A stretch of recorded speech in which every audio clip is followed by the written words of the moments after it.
লা ইলা লা ইলা। ইমাম সাহেব, আপনি তাড়াতাড়ি চলেন, আমার বাবা মৃত্যুর সময় কালিমা পড়তে পারতেছে না। আচ্ছা চলো।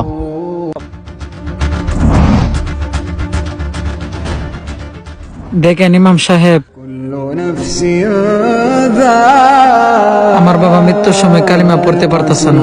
তোমার দাদা দাদি কেউ কি জীবিত আছেন? জি ইমাম সাহেব, আমার দাদা জীবিত আছেন। যাও তাহলে তোমার দাদাকে ডেকে নিয়ে আসো।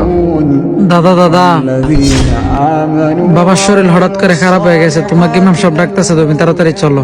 আচ্ছা ঠিক আছে, চলো।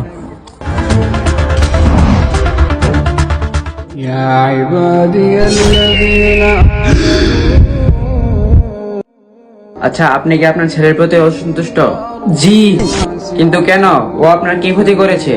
তেমন কিছু না, সে নামাজও পড়তো, কোরআন শরীফও পড়তো, কিন্তু বের আমার ঘর থেকে, তোকে যেন আজকের পর থেকে এই ঘরের মধ্যে না দেখে, যা এখান থেকে বের হয়ে যা। আচ্ছা বাদ দেন, আজকে ওনার শেষ সময়, ওনাকে আপনি মাফ করে দেন। আমি ওকে মাফ করতে পারবো না, ও আমাকে অসম্মানই করছে।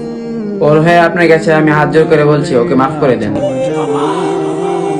আচ্ছা ঠিক আছে, আমি ওকে মাফ করে দিচ্ছি। লা ইলাহা ইল্লাল্লাহ মুহাম্মাদুর রাসূলুল্লাহ। বাবাকে ভালোবাসলে কমেন্টে আই লাভ বাবা নিশ্চয়ই লিখে যাবেন।